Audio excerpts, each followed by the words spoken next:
Close enough.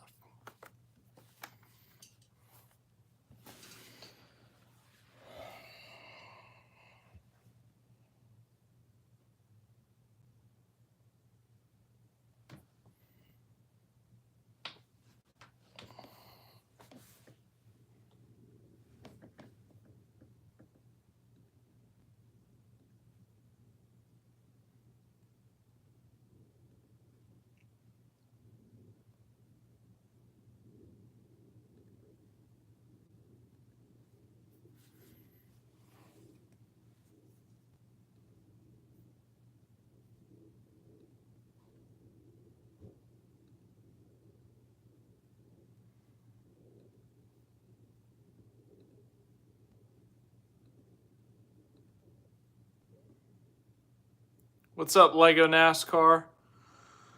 I'm having internet issues, so trying to get this figured out so I can actually see the comments. David, I see you on the. It's giving me a screen, but it comes up so fast that I'm very frustrated right now. I don't know why this isn't working. Give me a minute, please. I'm trying here. So if I miss a comment, I'm sorry. I probably missed like 5 already. I don't know why this is acting stupid, but it's very annoying. But I hope everyone's doing well.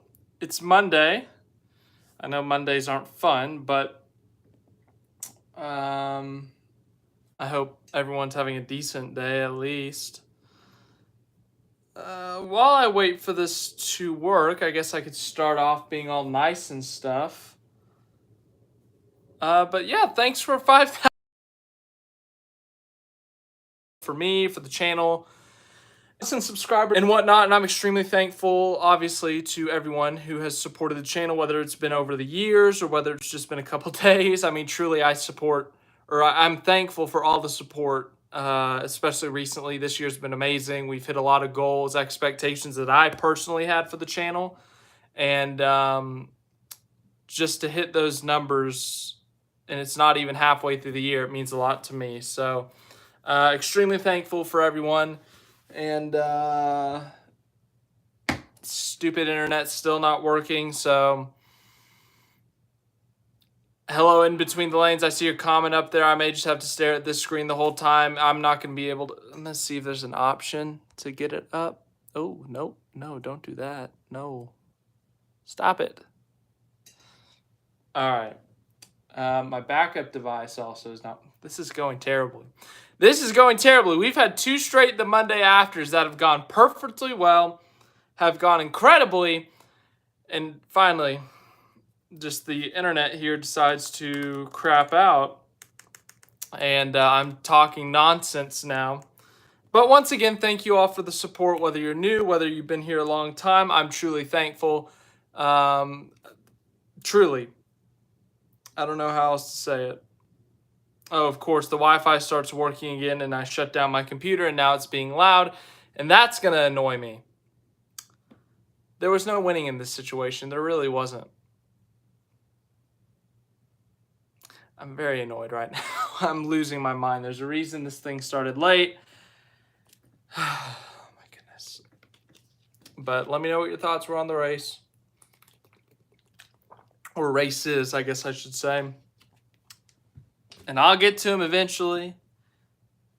Once all this crap gets off my screen, Word, Microsoft Word, all the little pop-ups telling you need updates, even though I updated this thing like 2 days ago.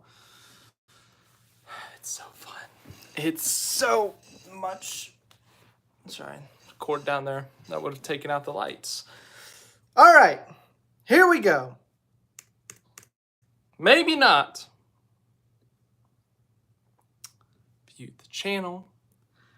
And finally, I have the comments in front of me. It took 4 minutes and 46 seconds, but we are here.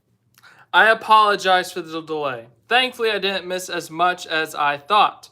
Lego NASCAR, hello. David, hello. Micah, hope you're doing good.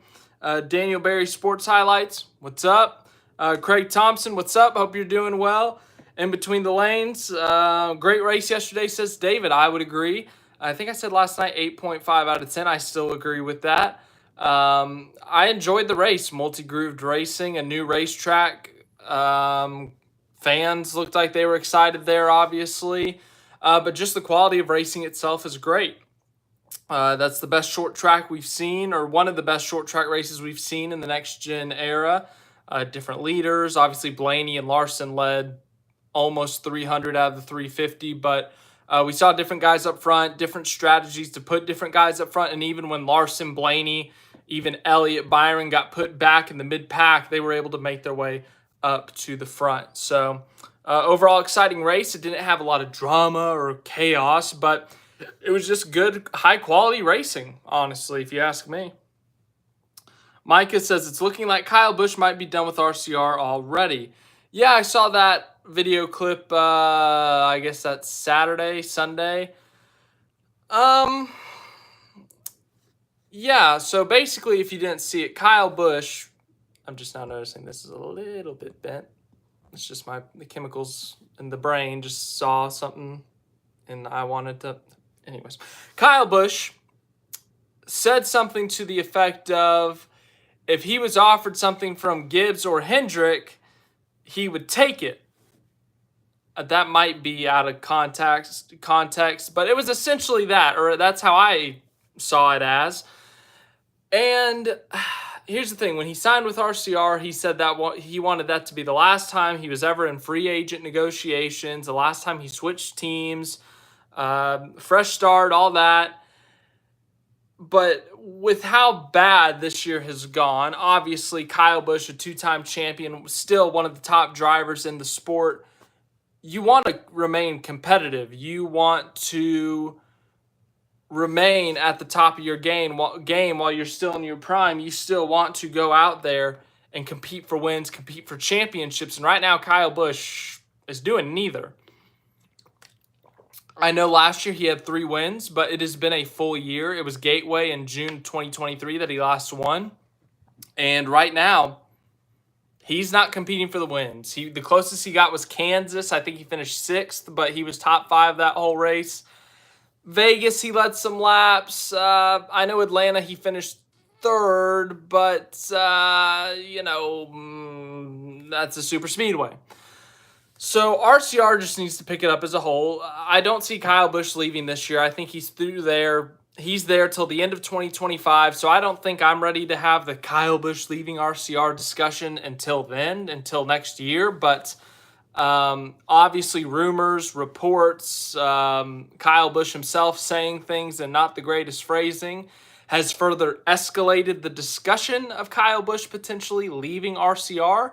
But yeah, what he said on Saturday was definitely interesting, and yeah, I guess we got to monitor it now. But once again, I don't see him leaving this year. I really don't. I'd be shocked.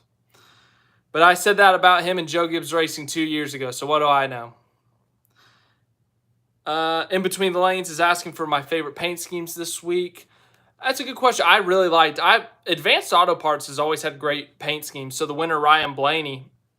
The black and yellow always looks good with the Advanced Auto Parts. I always like the red and yellow too, so really it's hard to miss with the Advanced Auto Parts scheme.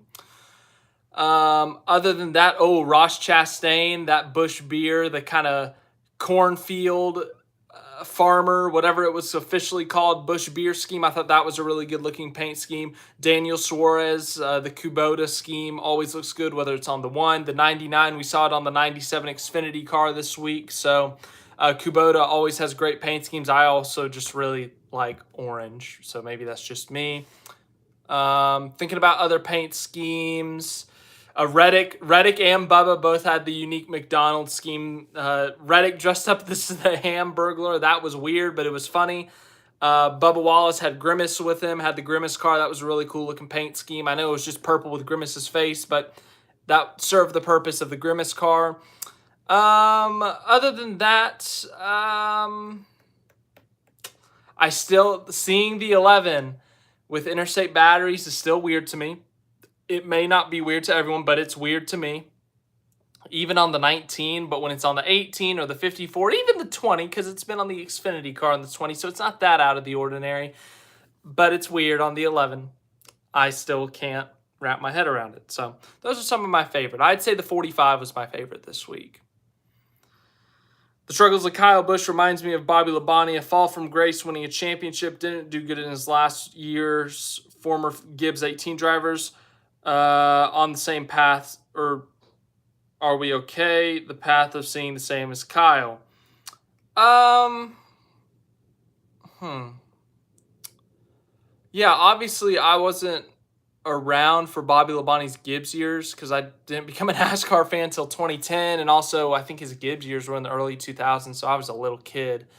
But Kyle Busch, I mean, the fall off, really, everyone's looking at like, oh, it's RCR. It's always been RCR. And yeah, for sure, RCR. But RCR's been struggling since 2010, really. That's the last time they were a legit championship contender. So you look at that, but also you look at Kyle Busch himself. He hasn't had a championship caliber or even a championship threatening season since 2019.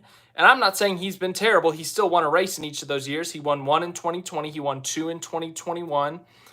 He won one in 2022, and he won three in 2023. So he's still winning races. He's just not quite that championship level that we saw. Remember, 2015 through 2019, he was the guy. Arguably, he was the guy. Him, Truex, and Harvick, what they did in that 4-year era was unbelievable. Busch won 5 or 6 races in 2015, and that was after missing a third of the season. In 2016, he won another 5 or 6. In 2017, he won 6 or 7. 2018, I think he won 8 or 9.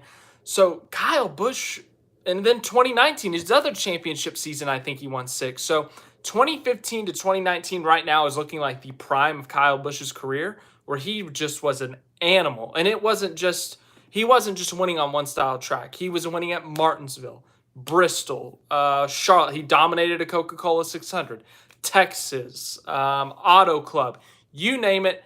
If it wasn't a super speedway, he could win it. I think there was a Sonoma win somewhere in there, so even the road courses, Kyle Busch was a different animal during that 5-year period. But since then, he's been winning races, as I said, but he just is not quite at that championship level. So there's definitely been a little bit of a fall off, but he's not washed or finished, whatever people say on the internet still. But he's not quite that championship level statistically, or just watching him, just some of the mistakes he makes on track. But I still think he's a capable race winner. If RCR could step it up, I think for sure maybe he could be a championship contender under this format. But in terms of winning 5, 6, 7 races a year, it seems like those times are past for Kyle Busch, which is just crazy to say. Hate it for Kyle Busch, says in between the lanes.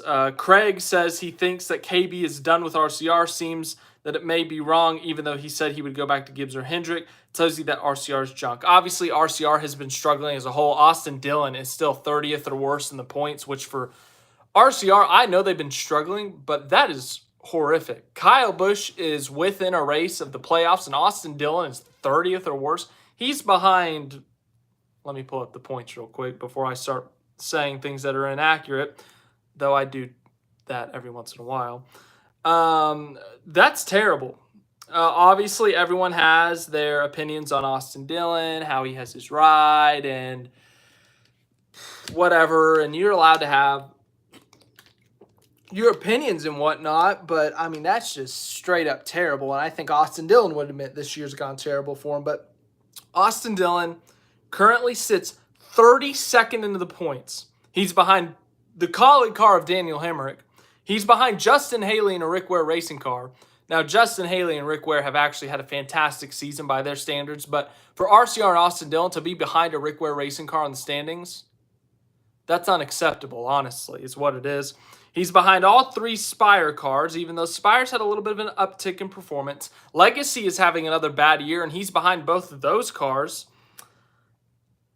He's only, well, he's a little bit further ahead of Harrison Burton and Zane Smith than I thought he was, but he's ahead of them, so he's got that going for him, but that's not exactly a good thing to brag about. So Yeah, RCR as a whole is just, they've stunk this year, to put it nicely. But they've got to get it together, and they've got to get it together right now if they want to give Kyle Busch a shot at making the playoffs. He struggled at New Hampshire the past couple of years, whether it's the rain. Remember 2021, he was leading the race, I think, and it started raining, and they didn't throw the caution, and he wrecked, so not exactly his fault, but last year he wrecked in practice. He wrecked in the race last year. I think 2022 he wrecked in the race too, so Kyle Busch in New Hampshire has not been great the past couple of years, but after that, Nashville, I think he got a top 5 at Nashville last year. If not, he had a tire go down when he was in the top 5, but he was in the top 5 at some point. But it seems like those intermediates are better for him. You look at Kansas, you look at, I think it was Gateway, he was running in the top 10, so it looks like that is their kind of better, type of track. And even the road courses. Kyle Busch has had some good road course runs, but they're just too inconsistent right now. They've got to get it together. Back to the comments. Micah said, I know it's the first race at the track, but I think Iowa puts on better racing than Richmond. Yeah, I mean, it's higher speed, multi-grooved. I think the problem with Richmond is it's only one groove, and when you have one groove in the next-gen car and you can't really bump anyone out of the way, that's what's really made it a struggle at Richmond. So, yeah, I mean, that was better than this spring's Richmond race. The only appeal to this year's Richmond race was the rain, but I thought Iowa was better than Richmond. So, obviously, they're pretty similar tracks, D-shaped oval, just under a mile long, somewhat flat in the corners, a little bit of banking, but it's not like Bristol levels of banking or anything. So there's definitely some similarities in a sense. And obviously we saw Ryan Blaney. Ryan Blaney runs really good at those type of tracks. Phoenix, New Hampshire, Richmond, Iowa are all kind of the same in a somewhat of a way. They're all completely different when you look at the actual numbers in terms of the banking, the turns, the actual mileage of the track, the shapes, but they all have these little similarities that kind of make them like each other. So, I mean, Ryan Blaney just won his first race of the season. He could very well go back-to-back next week at New Hampshire, a track that's been really really good to Ford and Team Penske over the years. I thought this was going to be another Kentucky, no passing with the repave on the bottom. Oh, yeah, for sure, Cloudy 341 Blade. I thought that this week's race was going to suck. I said it last week. I said at the beginning of the week, and this live stream 1 week ago, I thought this race was going to suck. And as the week went on, as we saw practice, I was like, all right, you know what? With the character of the track that isn't paved and with the tire issues, we could get some exciting moments. And a lot of mistakes were being made in practice and qualifying. A lot of mistakes were made in the Xfinity race. And by Saturday afternoon, I was actually optimistic, and I'm glad I was optimistic because it ended up being a pretty good race. So I was thoroughly satisfied. We don't always need a crash fest. We don't always need drama to have a good race. And this was just a really good race. Everyone was happy about Iowa finally getting a cup date. Sold out crowd. It lived up to the expectations. It had great racing. And ultimately, I think Iowa should be back on the schedule next year. I thoroughly enjoyed last night's race, and I hope you did too. Bubba made Suarez move up and got into Larson, or was it Suarez doing it himself? Was Bubba in that picture? I'm trying to remember. I don't think so, but Larson, I said this last night, I might have been too harsh on Larson, but I still hold a little bit of it true, where Larson, you have the best car. You have gone from last to a top 5. You know you can go through the field with ease. Why are you forcing a 3-wide scenario with half the race to go? Like, I get you want to get to the front. You want to lead as many laps. You want to make sure you're in the right position, but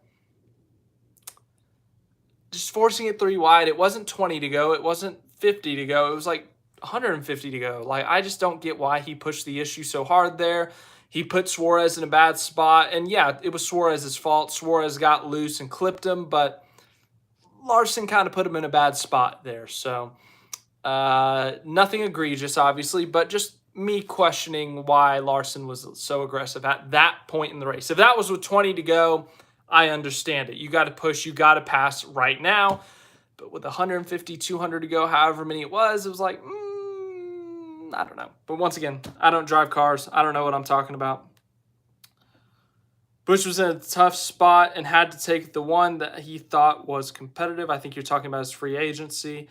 Yeah, it was either that 2311 Colleague or Stuart Haas. And, well, Stuart Haas is about to die. Colleague is stinky in Cup right now. I know they won a race last year at the Roval, but right now, Colleague's not winning a race this year. I don't care if Allmendinger or SVG's in that car for a road course. Their cars are not good right now in Cup, and they're just, those two drivers that I just mentioned are really good at the road courses, but the way Colleagues look this year, I just don't see it. Like, even at Chicago, I don't see SVG winning, and it's not necessarily because SVG isn't good enough. It's because Colleagues' Cup program right now is bad. I just told you Daniel Hemrick is barely ahead of Austin Dillon in points, so congrats. You're P30 or 31 in the points. So Colleagues' Cup program is bad, so good call by Kyle to not go there. Good call by Kyle to not go to Stuart Haas. But 2311 or RCR, it seems like RCR was the wrong choice. But once again, who knows if they would have had space at 2311 for him. They had Tyler Reddick coming in. They had Bubba already. Were they ready to pull the trigger on a third car right then and there? Maybe not. So maybe RCR was the only and the best option. Maybe 2311 wasn't even in contention. So just different perspectives you got to look at. Next year, everyone will be asking Denny the same question. How long will you keep racing, or do you have... Yeah, now that Denny's the oldest driver, he's going to get all these questions. And especially with Denny, he's got the whole thing if he owns a team. And then the next question would be, if you retire, would you drive for yourself on a part-time basis, try to get yourself a fourth Daytona 500? If Denny were to not win a Brickyard, would he try to go win a Brickyard and put sole focus on that race, you know? So, yeah, Denny's going to be next up in terms of getting all the questions asked, but I don't see Denny retiring next year or even 2 or 3 years. I think he's got another 3 or 4 in him maybe, and he's still extremely competitive. He's at the top of his game. He's third in the points. He's got 3 wins this season. He's consistently top 5. There's no reason for Denny to retire unless he just doesn't want to end his career, kind of like how Jimmy Johnson, Tony Stewart, Dale Jr., how they ended their careers with, falling off a cliff in terms of a competitive sense. If the 23 team doesn't figure things out quick, fast, and in a hurry, they're going to miss the playoffs. Yeah, the 23 team has definitely let me down in a sense. Obviously, I'm not like on the team or anything, but I had higher expectations for Bubba Wallace this year. Last year, they made the playoffs, which I thought was a huge step for him. But this year, I expected him to win a race at this point, honestly. And even if not, to be at least in or on the edge of the top 10 in points. And right now he is currently 14th in points, and he is a grand total of 65 points off of a top 10 in the points. So he's a full race back. So he's been a little bit disappointing this year, I would say, for sure. And some of it's been bad luck. Like, I look at Vegas, for example. He qualified in the top 5 for that race, and he still had top 5 lap times, but they had a mechanical problem early in that race, and they weren't able to compete for the win, but they helped Tyler Reddick gain on Kyle Larson. As I said, still putting together competitive lap times, but also there's been a few weeks where they've just shown up and just not been good. So I'd say they've disappointed this year. I expected him to be knocking on the door of the top 10 in points and have a win at this point. I wasn't expecting him to go out and win the championship, win 5 races, but I was expecting a 1 to 2 race win season, which is still possible. And a top 10 in points, honestly. I thought that was a realistic goal for that team, but right now they are not meeting that expectation, unfortunately. I didn't want Maeda, New Jersey's Martin Truex Jr. to retire at the end of the season. I know he will be a JGR ambassador and doing some part-time races. Yeah, that surprised me a bit. I thought Truex would kind of be like Harvick and be like a hard cutoff kind of guy and be like, I'm done, I'm gone, like, you'll see me at the track maybe, but I'm done in the car. But no, Truex still wants to go. He still wants to do some Xfinity races. Denny Hamlin left open the possibility if Martin Truex Jr. wants to run the Daytona 500. Denny Hamlin has a car waiting for him. So it seems like Martin Truex Jr., he's not going to be competing for championships anymore, but he's still going to be competing for some race wins.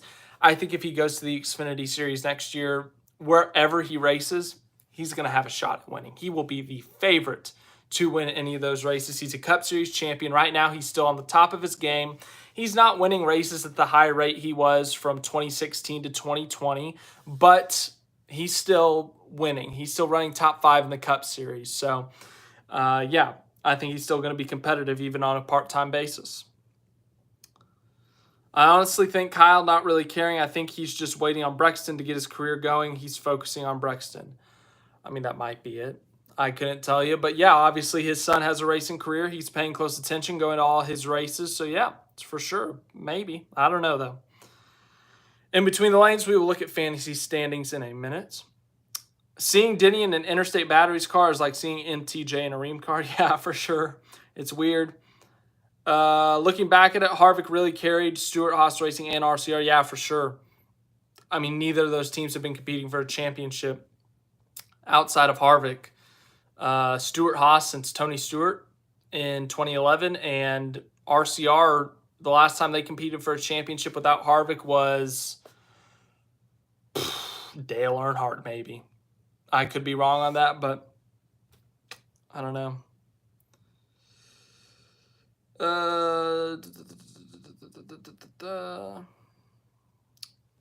It really makes you think even more on why Reddick and Creed left RCR. Maybe they knew the team was going in a downward spiral, well, on the Cup side at least. Reddick just wanted a multi-year contract. He wanted guaranteed, a guaranteed seat. He wanted a guaranteed career. He knew he had the talent. He knew he was worthy of a multi-year contract, and RCR wouldn't give it to him. I don't know why, but they wouldn't. As for Sheldon Creed, the RCR Xfinity program is fantastic. Both RCR Xfinity cars have a win this year. Austin Hill, I think, is still leading the points. Correct me if I'm wrong there. He might be second or third. Jesse Love's up in the top 6 in points. So, I mean, the Xfinity program's great. It's the Cup program that's not doing too hot. So, Reddick actually benefited from leaving. I'll give you that one. Sheldon Creed, I'd say it was almost a lateral move. Maybe. I think you could argue that. New Hampshire picks. Christopher Bell's the favorite to me, says Micah. Yeah, for sure. Christopher Bell's my early week pick. I don't know why, but he is so freaking good at New Hampshire. Toyota is 2 for 2 in the next-gen era. I expect Truex to run well. Hamlin, I expect all the Toyotas to run well, except for Legacy. Legacy's kind of stinky right now. But I expect to see Blaney, Logano up there. I expect Brad Keselowski, Chris Buescher. I think this could be a struggle of a week for Chevy, maybe. These flat tracks have not treated them as well. But obviously, Larson could show up. Elliott's been the most consistent driver in the Cup Series this year. So we could see one of them show up. But I would say right now I would lean Bell. I agree with that pick. What do you think about Briscoe or Gregson going to a third RCR charter, or Gregson taking the 19? It seems like Briscoe's the favorite for the 19 right now, so I'm not going to say Gregson. But the third RCR car, here's my thing. You can run that part-time. You can put Austin Hill in there and develop him. You can put an Australian Supercars guy in there, and that's fun, and it's a one-off, and, you run that car 7-8 times a year, and it's all cool. But are they ready for a third car right now? They can't. They're not really competitive with 2. One of their cars is on the outside looking in the playoffs. He's 32 points out. I think maybe it's 31. It's more than 30 and it's less than 40.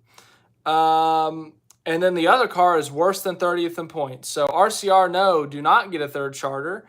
Focus on your other 2 cars before you start opening up a third full-time one. But that's just my opinion.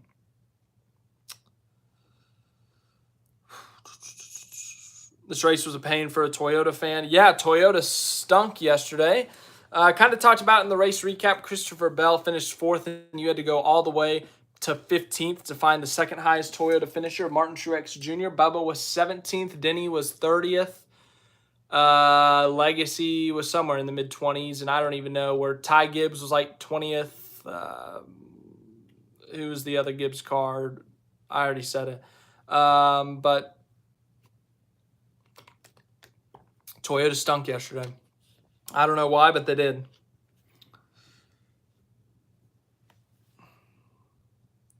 Then he said he has a handful of years left and he wants that championship badge. So, yeah, as I said earlier. It's so weird how some drivers are having late career resurgences. Denny and Martin are the best examples. This version of Hamlin is better than Hamlin 15 years ago. More mature, more wise. Yeah. For sure. This, like, statistically, I'm sure you could look at it, and this is probably his best year.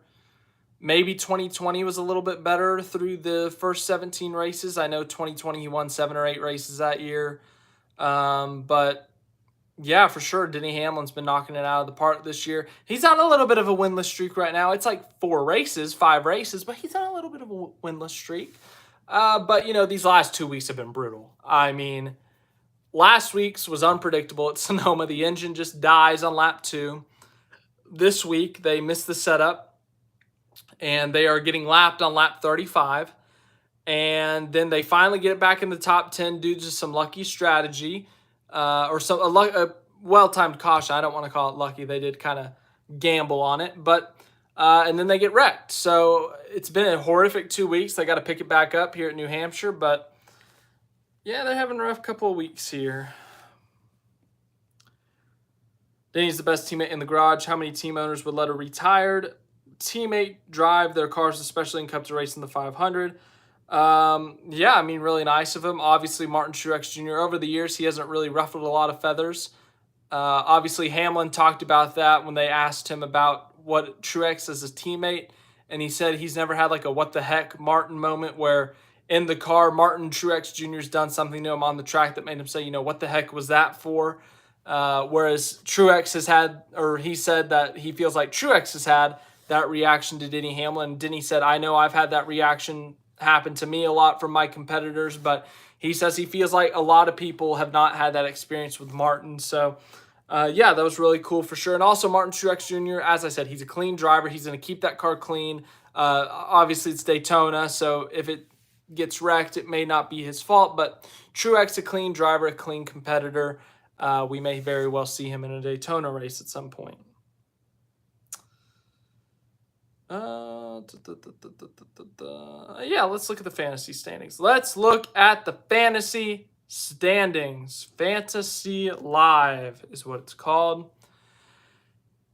If you are not aware, we have a NASCAR Fantasy League. It's for fun. It's all for fun. We have a good time. And, yeah, we just do this every week where we look at the standings. We talk about who's leading. I think Dan, the Jets fan, was leading last week. I'll put the link of the league in the comment section here. You can go join if you would like. Once again, it's just for fun. No special prize or anything crazy like that. But we have a fun time. We do. There's 17 entries this year. It's been a fun season. We've seen 4 or 5 different leaders in this league. And your leader through 17 weeks is still Dan the Jets fan. Second place is Zerkman95. Big Hat LJ sits in third. Pins _22 sits in fourth. Dr. Zero fifth. RT Racing sixth. Seventh is It Factor Autosport Incorporated. I'm eighth. Ninth is PC _18. 10th is Hell on Wheels 24. 11th is Matt Smith 53. 12th is Otter Bear 8. 13th, Micah MLB 15. 14th is Stevie G. 15th, Shane Van Hamburger Buns. 16th, Tyler Hernandez. And 17th is 45 and 2311 Fan. So that is our fantasy standings. Make sure to join. Once again, it's just for fun. Have a good time, I guess, competing against those who also watch the channel. All 17 of you. Well, 16 because I'm one of them. So, once again, it's all for fun. Have a good time. Be competitive if you want. This week's lineup for me will probably be Bell, Truex, Logano, Blaney, and I'll go Barry.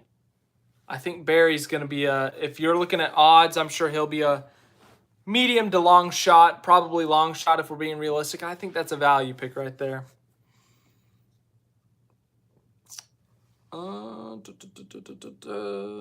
As a Sheldon Creed fan, he needs to stop being so aggressive and take his time. Yeah, that last restart, I thought he was going to wreck Mayer into Riley Herbst there and cause a whole deal, but he messed up turns 1 and 2 pretty bad, ruined any opportunity he had, and then he ran into his teammate John Hunter Nemechek and then blamed Nemechek for racing him, which made no sense to me.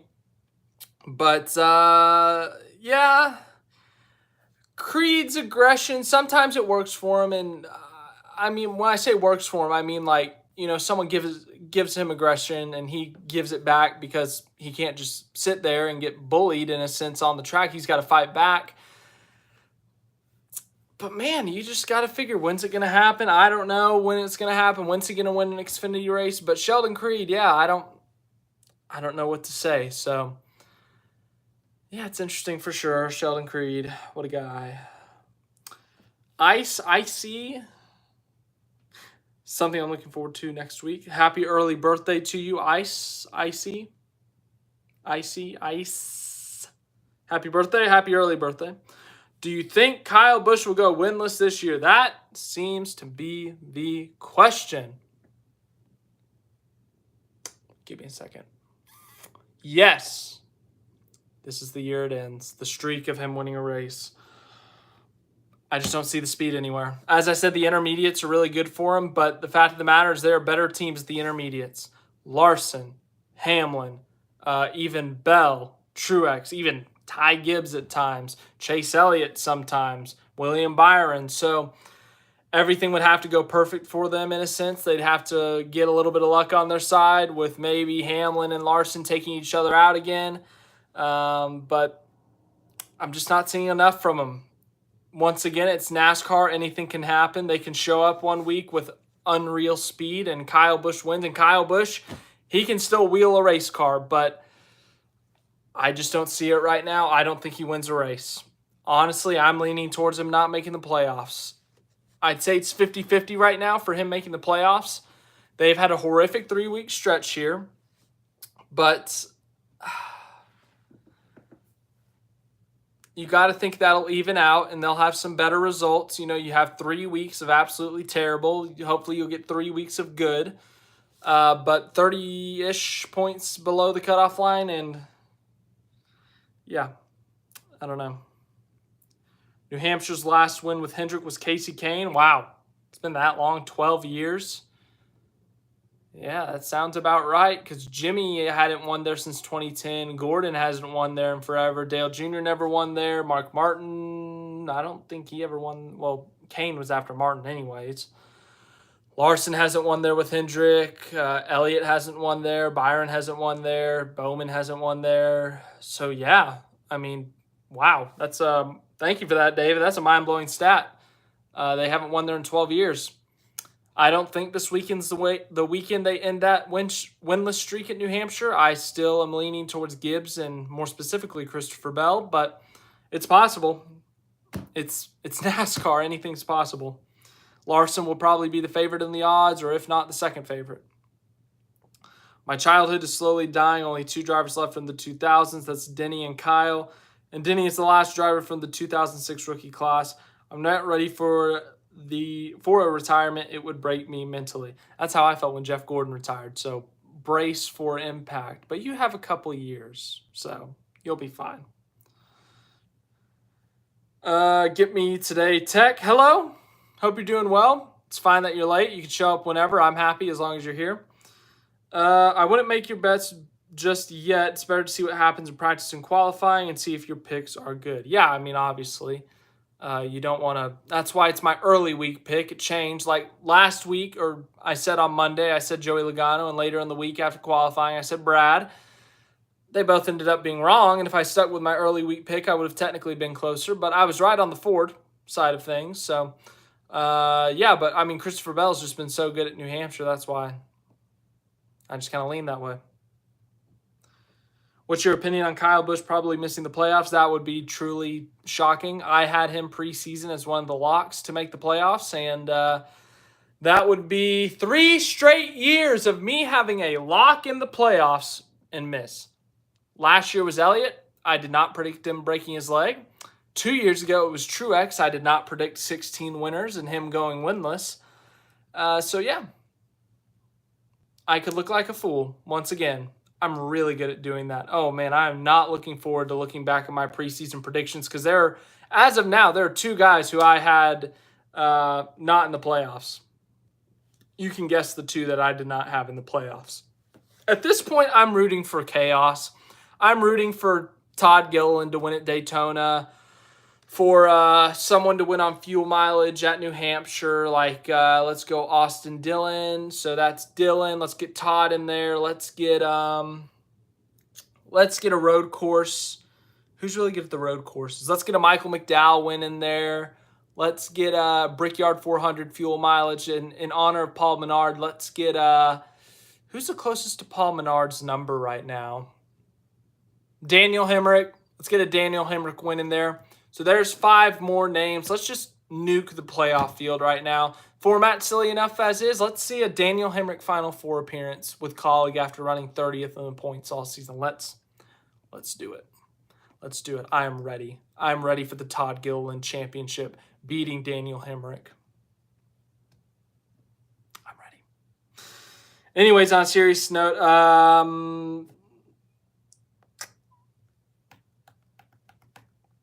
yeah, it'd be wild.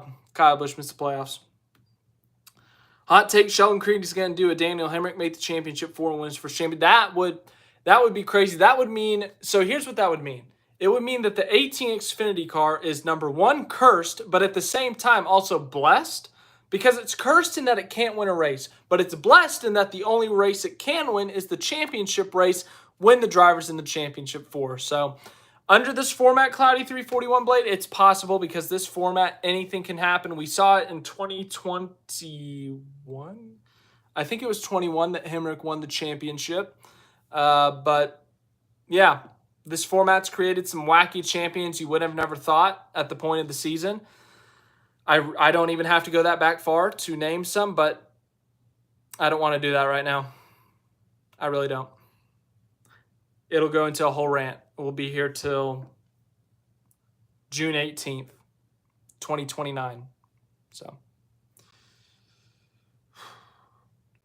Xfinity Series Playoff Bubble Update. I have got you. Who said that? Get me tech! Exclamation point today. I will gladly get you an Xfinity Series Playoff Bubble Update. In fact, before that, I want to look at the Cup Series Playoff Update. If it will load, oh my goodness, please work. No, stop it. Technology, ladies and gentlemen. Well, that's not good. Hold on. Just 1 second. 1 second. Playoff picture. Here we go. All right.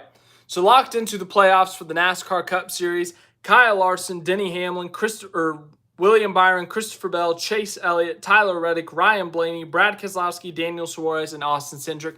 10 different winners with 9 races to go. The winless drivers that are currently in, Martin Truex Jr. is 122 points above the playoff line unless we get 6 different winners. There's no way he misses the playoffs, in my opinion. Ross Chastain is 71 points above. Ty Gibbs is 70. Alex Bowman is 66. It would take a lot of different winners and also a little bit of a collapse from any one of those. I think they are safe, but if we start getting a couple wacky winners, as I said, if we get a Todd Gilliland at Daytona, if we get a Michael McDowell at a road course, that's where things could get freaky for those guys. And then we get to the true bubble, the guys that are sweating, not getting any sleep. Chris Buescher plus 27, that can evaporate in a single race. Bubba Wallace plus 6, that can evaporate in a single stage. As for the guys below, we have the only multi-time Cup Series champions that are active in the Cup Series below the cutoff line. We have 6 points below the cutoff line, Joey Logano. 31 points below the cutoff line, Kyle Busch. Chase Briscoe is the only other driver within a race of that cutoff line at minus 44, and then it's Todd Gilliland at minus 97. I would say Todd Gilliland onward, you got to win a race.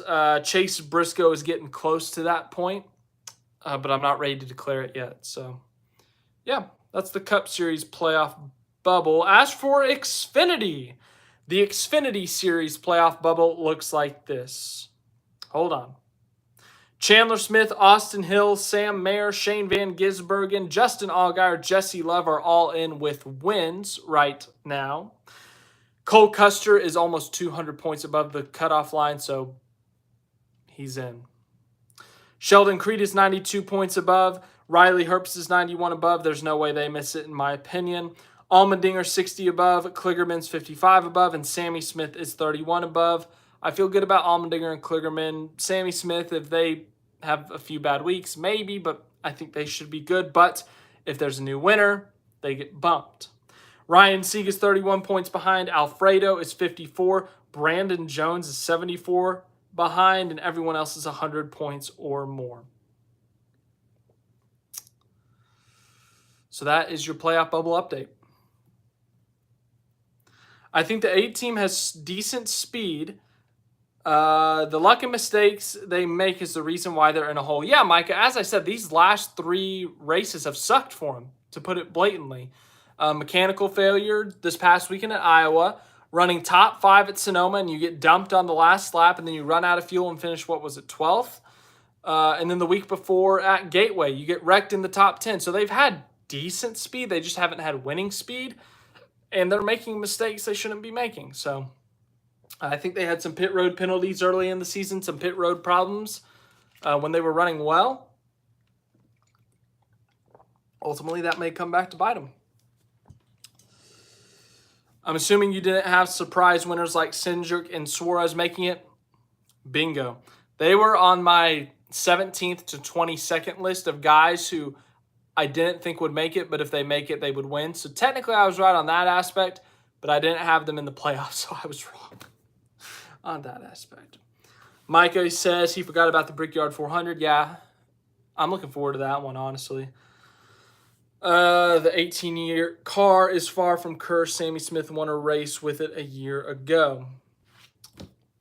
I completely forgot Sammy Smith was at Joe Gibbs Racing. So, yeah. There's that. 21, Hemrick was really, really consistent. That's why he got so many points. Do you think Alex Bowman will win? Yes, I think Alex Bowman wins a race this season. Alex Bowman is top 10ing the crap out of the field. I didn't know I would ever say those words, but Alex Bowman leads the league, or he's at least tied for the league leader in top 10s this season. I think it's like him, Brad Keselowski, and someone else. So Byron, Reddick, Bell, and Byron all have 10 top 10s on the season. As I said, Alex Bowman has led this many laps this season. 6. He currently sits 12th in the standings, and he's tied for the most top 10. So Alex Bowman, he is consistently top 10, but he is not to that point that he is ready to lead laps. Or not that he's not ready, but they aren't to the point of leading laps and competing for wins. They need to take that step forward, if you ask me. All 3 Hendrick cars have won a race this year. All 3 Hendrick cars have led over 100 laps. Bowman's sitting there with 6 led, and he's sitting 12th in the points. As I said, these top 10s are great. That's great. Consistency is important, but at some point, you got to show up and you got to win a race or at least lead some laps. So, because, I mean, literally, you go through the list of the top 15, top 16 in points. Everyone has more than 100 laps led except for Brad Keselowski, who has 69 laps led. Nice. Alex Bowman with 6 laps led, and Bubba Wallace with 35 laps led. Everyone else has led 100. Larson's led the most at 755. Hamlin's led 607. Then you go to other teammates. Chase Elliott's led 137. Byron's led 236. So, yeah, they got to take that next step forward. Martin was so nonchalant in his press conference. He sounded so bored, but yeah, I guess he did in a sense. Yeah, I listened to it, but I wasn't expecting him to get up there and sob. But, I thought he might get a little teary-eyed or maybe, like have a cough or two. But no, he was just like, Martin Truex Jr., I'm retiring. I might come back and do some part-time stuff, but Bass Pro Shops, you guys are great, man. So, yeah. Parker Kligerman will win an Xfinity race before the playoffs start, I hope. He's a decent road racer. Unfortunately, Shane Van Gisbergen seems to be obliterating the field at these road courses, so that's going to be a tall task. You're going to need someone to Matt Kenseth the 97. Maybe Austin Hill will do it for you. But in terms of other tracks, they're a good super speedway program. They have decent intermediate pace. I remember last year, I think he finished runner-up at Texas, so you never know. Do I prefer burgers or pizza? Pizza. 10 times out of 10. It's not that I dislike burgers. I just like pizza better. Random question. I appreciate it. I appreciate the random questions. I really do. I think Logano will make the playoffs. He's starting to find some speed and finish races unlike the start of the season, and they might win in the next 9 races. I fully agree with that statement. Joey Logano, so here's the thing. I said this so many times on this live stream earlier in the season. I said Joey Logano's getting close, but I'm not quite ready to declare it. And when I said declare it, I meant discuss the possibility of Joey Logano missing the playoffs. That cutoff for me was the end of May. And they won North Wilkesboro, and that conversation went out the window. Now, North Wilkesboro wasn't a points-paying race, but they showed raw, genuine speed. And they have shown it since. He was really good at Gateway. He was good at Iowa. I think they're going to be competing for the win at New Hampshire this week. I think they have a good shot at it. I think they really do. Once again, my early pick is Christopher Bell, but Joey Logano will be in the top 5 this week.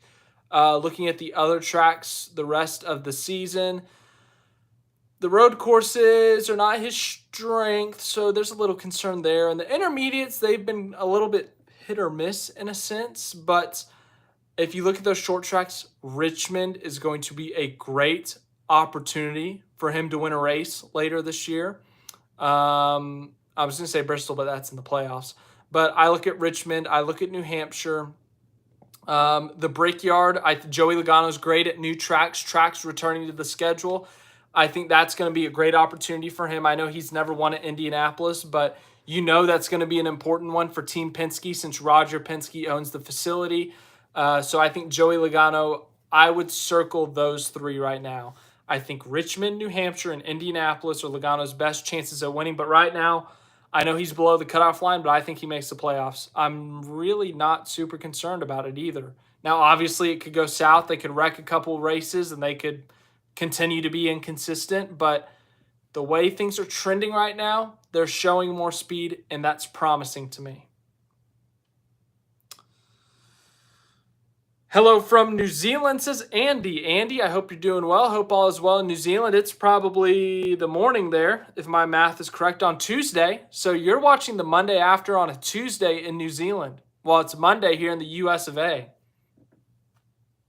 Mind-blowing. But I hope you're doing well, for real. Hoping that the CW grants us an Xfinity Series Texas night race, giving the great finish it produced this year. I missed the Texas night race. The Texas night race had some of the best racing at Texas, and also it was old Texas, I know, but 2015 night race, the 2016 night race were some of the best races I've been to. For sure the best races I've been to at Texas. And Texas, it's making a turn right now. Everyone hates on Texas. Everyone craps on Texas. And I know it's my home track, so I'm biased, but the last 2 races there have been good. There's been some chaos. There's been some controversy with the bumps and whatnot, but the track is aging, and it's still not as good as old Texas, I would say. But considering how new Texas started, last 2 races at Texas have been good. Give them back the night race, please. I want a Texas night race back. Also, make the walls not blue again. The blue wall, I don't like it. I'm sorry. Usually I like different colored walls, but I thought the white wall with the blue stars, I always thought that was better when it said Fort Worth and Denton County on it. I always thought that was beautiful, but unfortunately, we don't have that anymore. So, as for everything else Texas related, I'll go on a side tangent about Texas Motor Speedway. They're not ready to host a second date again, I don't think. I think they should get 1 date. I think it should be a night race. And I think they should make it a 500-mile race again. Hot take. Hot take. I know, but we're starting to lose so many 500 milers. I'm starting to feel sentimental towards them, or I'm starting to feel nostalgic about them. But for me, growing up, the AAA Texas 500 was the race. I know they had the spring race and whatnot, but that sponsor always changed. But the AAA Texas 500 was eternal until it became like the Auto Trader Echo Park Automotive Echo Park in the Auto Trader 400. Bring back the AAA Texas 500. Bring it back. Anyways, I'll get back to the comments here. I was losing viewers while going on a side rant about TMS. I love you, Texas Motor Speedway. I don't care what anyone else says. I love you. I wonder what Hill was thinking when SVG had troubles, and I wonder what SVG was thinking when Hill had his problems.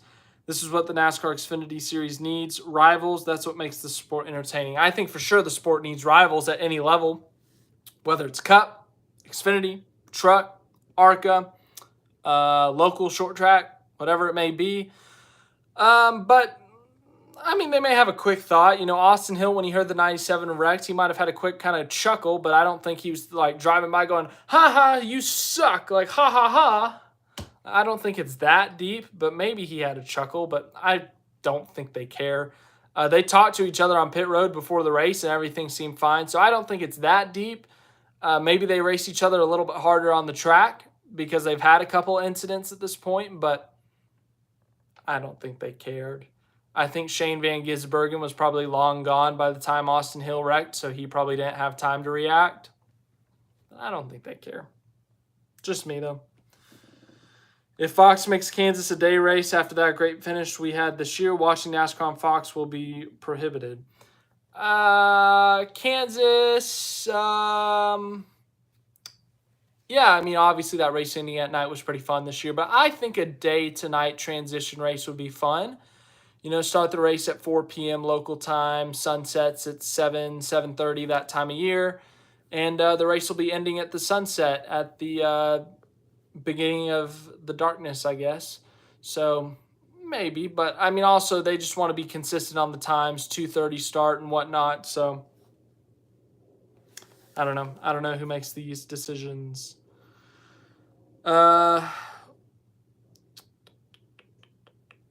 What do you think NASCAR has not gave Texas night race? I mean, they used to have one. They used to have the spring race from 2012 to 2016.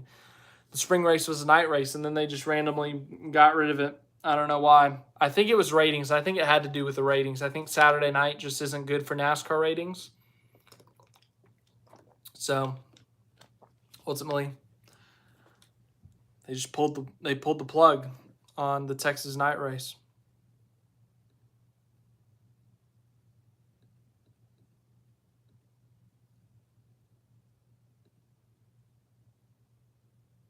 Ooh.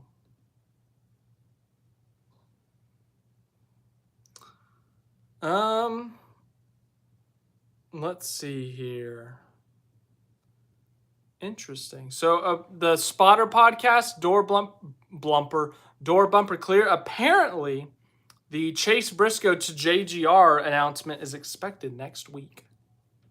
I don't know how true that is. I don't know how right they are on this stuff. I don't listen to their podcast consistently, but if that's true, oh boy. Someone took notes on their podcast too, and they wrote everything down. So I could be spreading false rumors here. I don't know, but these people are in. These are spotters in. They always talk about rumors and whatnot, but apparently, notables from Door Bumper Clear. Justin Haley has multiple options. The 21 car, a third 2311. What? No way. Nah, no way. No. 3 tracks in the playoffs in 2024 will not be in the playoffs in 2025. I would guess Atlanta for sure is confirmed. Watkins Glen maybe goes back out of the playoffs. And what would be a third? Homestead? No, they'll keep Homestead in the playoffs. Martins? No. Phoenix is a championship.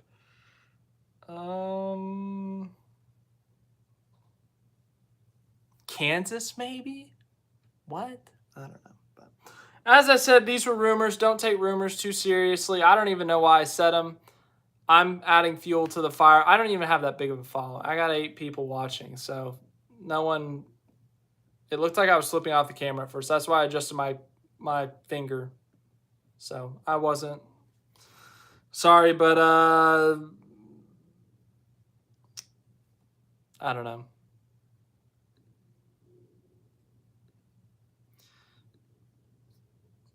No, okay, so here's the thing. I don't think Justin Haley should leave Rick Ware Racing. I cannot believe I'm saying those words. Justin Haley built something special at Rick Ware. Now, 2311 would be a hard one to pass up. And once again, it's a rumor. And no way. I'm sorry, but no way. He's got to come with so much money. Like, I'm sorry. I still think Corey Heim goes to that car. I have mentally locked it in, Corey Heim, to that car. I know there was the talks of Herbst, and those were like legit reports, but I'm sorry. Corey Heim is still going to 2311. I still believe that. But Justin Haley, you're building something special at Rick Ware. Imagine being the guy who brings Rick Ware Racing to contention. Not necessarily championship contention, but playoff contention. Winning a couple of races with them, that would be legendary. You would be remembered. Leaving now after a year, oh, please, Justin Haley, don't leave Rick Ware Racing. I can't believe I'm saying it. I cannot believe it. Don't leave. Not NASCAR related, but what's your favorite brand of shoes? Oh, boy. Let me tell you about shoes. I'm on the same pair of shoes that I have been wearing for like 5 years now. They are at death's door. I've been looking for new shoes, but they're Adidas. They've worked perfectly. They've got a lot of miles on them. But so Adidas. These shoes have held up so well. I had the same pair of shoes the pair before. I got 2 pairs at the same time because they worked so well. I'm looking for new shoes right now. The only problem is it's hard to find my size of shoe. It's a grand old size 14, and it's extremely hard to find size 14 at your average store, whether it's Academy, whether it's like a shoe place. It's very frustrating. It's a frustrating process. So, yeah. Anyways. Haley to a Toyota. Yeah, once again, it's a rumor, and I don't want to... I don't think it's going to happen. I think they're just saying stuff. If it happens, I will be shocked. I don't think it's happening. No. I refuse to believe it. But yeah, NASCAR wild rumors are running wild right now. Oh my, I don't even know. Yeah, the Briscoe JGR thing, it seems like that's more and more of a possibility as we speak, every time we speak. But yeah. Good for him, though. We'll talk about it later in the week if it indeed gets announced, but good for Chase Briscoe. That's all I'm going to say for now. What night races do you think should return besides Texas? I'm always a fan of night races, so I'm probably biased, but I like the Martinsville where the race ended at sunset. Not necessarily night, but sunset. What other tracks? Texas, as I said. Darlington still has a night race, thankfully. Bristol still has a night race. Richmond night race, though we still had that this year. Though it got rain delayed, I think. So Richmond gets a night race. Daytona has a night race. Homestead. I'd say make Homestead a night race. Or at least, start at the sunset like they used to do. But that's just me. Are you Shaq? Ain't no way. I mean, yeah. I don't know. I mean, Shaq's probably got a size 20 shoe. I'll Google it. Shaq has a size 22, so my foot is tiny compared to his.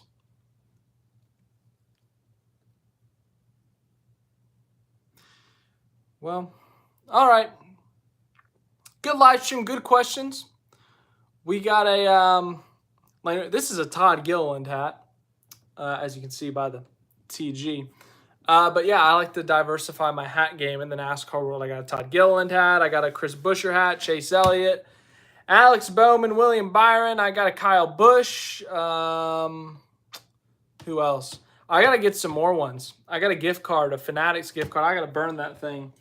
Get a new hat at some point. But, yeah, I like to have different hats. So, let's see. We got to get another couple of questions. Bring back Chicagoland for the playoffs, but a night race. Yeah, that'd be fun.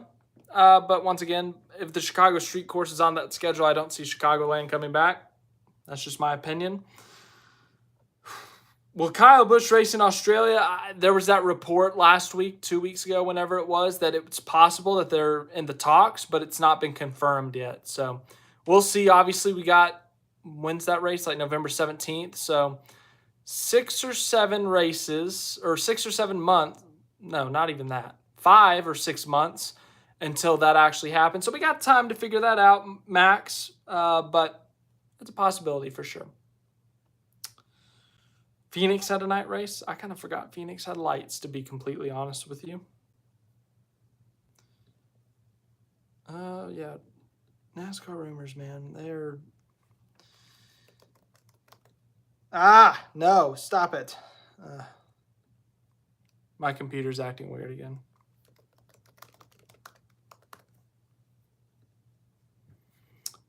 We might do a video on this tomorrow. I don't know. Depends how serious it is. Which old configuration do you miss from the past? Texas. I mean, Texas, that's my home track. Old Texas, I always thought was the best mile and a half, and I was biased. I don't care. But I loved Old Texas. Old Texas was always fun. So, yeah, Old Texas. I'm so upset Nashville lost its time. Oh, my God. Yeah, what are they doing? That's a 2:30 start this year. I went to that race last year. That race started at 6 local time, and it was blazing hot at race start. Like, walking into the track at 4:30, oh my goodness, that was terrible. Why are they making that an afternoon race? They need to make that a night race. I don't care how bad the ratings were. That was a hot race. Now, once the sun went down, it was a little bit more bearable, but at that point, everyone was dehydrated. You know, everyone's drenched in sweat. I had drank like 2,000 bottles of water at that point. No, actually, maybe it was 5. But that just triggered flashbacks to the summer 2020 Texas race. That was the most unbearable race I've been to. I don't know how I survived. I was so dehydrated. I was dehydrated for like the next 3 days. It was terrible. That was the most dehydrated I've ever been in my life. It was 100 degrees, 105 degrees actually with the heat index. I was at like the 3rd row, so with the concrete rising up, it had to have been north of 120. And then Austin Dillon won, which raised the adrenaline a little bit, because who would have thought Austin Dillon would win at Texas? And so I went home, and by the time I got home, yeah, I felt terrible. And then I thought, oh my God, I was wearing short sleeve t-shirt and shorts, and I had water at my disposal every 5 seconds. How did the freaking drivers feel? And like, I think 3/4 of the field had to go to the infield care center to get like IVs. So, nah, man, that was a terrible race. The conditions, whatever NBC executive, I get it was COVID and all that, but whatever NBC executive decided to make that a 2:30 start, I want to talk to them. I want to ask them what that decision making was. July in Texas, a 2:30 start. It's been 4 years, and I'm still not over it, if you can't tell. It was a terrible feeling that I would wish upon no one. And I wasn't even driving any of the cars, so. Drivers must have been cooked. Yeah, Max, as I said, like, oh, my goodness. Oh, my God. It was terrible, man. I think even the winner, Austin Dillon, like, as soon as he was out of victory lane, like 5 minutes after he got his first picture taken, he was like, dude, I'm about to pass out here. You got to get me something. You miss old Phoenix with grass. Yeah, Phoenix dogleg. It was fun at first, but now it's just kind of like, okay, can we just be more normal? Just me, though. At least IndyCar is Nashville will be a night race. That's fun, yeah, good for them. But isn't that race in like October when it's already cooled down a little bit? Whatever. Chase Elliott, the points leader. Yeah, I did not expect that, but he's been the most consistent guy this year. He hasn't had winning speed. I can only think of 2 instances, Martinsville and Texas, when he's had winning speed. Obviously, but you know, you look at his competitors for the regular season championship. Larson has had a couple of DNFs. Hamlin's had a couple of DNFs. Byron's had a few DNFs. But Elliott's worst finish this year is 19th. And we're 17 races into the season. That's kind of insane. Like Denny Hamlin's top 5 streak, that was insane. This is also insane, but for a completely different reason, you know? So they're consistent. They don't crash. They don't have engine malfunctions. I may just jinx them, and they may go crash on lap 3 at New Hampshire, but yeah. I survived the heat wave from Chicago in 2018 and 2019. It was 102 those days. Yeah, man, being at a racetrack is great and all, but when it's freaking over 100 degrees, there's no, just no.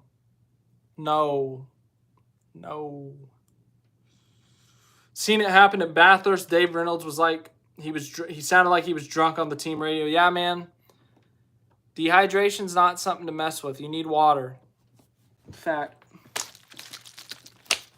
Hydrate. This live stream was sponsored by the Ocean. That might be illegal. Is the Ocean trademark? Is the Ocean its own entity? I take that back for legal reasons. Can't wait for Alfredo to nuke or destroy, I would say nuke, the playoff bubble by winning at Daytona. If Anthony Alfredo wins, it's a possibility. He had a shot at the win at Talladega, or he had a shot at the top 3, but he decided to take Brennan Poole 3 wide versus pushing Poole to the win because I don't know why. I'm still a little bit salty about that. I wanted to see Brennan Poole get some redemption that day, but he didn't.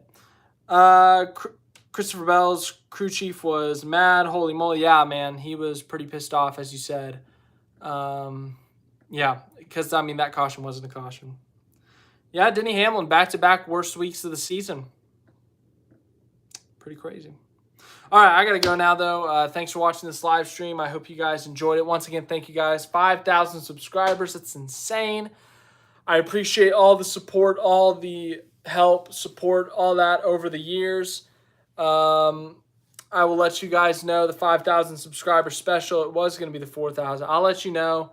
I'll give more details on it this week. I know I said I would do it during this, but I got caught off guard. So I'll see you guys next week for the Monday after. But before that, I'm sure there will be videos. Obviously, we got races this week at New Hampshire, Xfinity, and Cup. And I'll see you guys then for that at the latest. So have a good rest of your day, morning, evening, wherever you are, Monday, Tuesday. Yeah, just have a good day.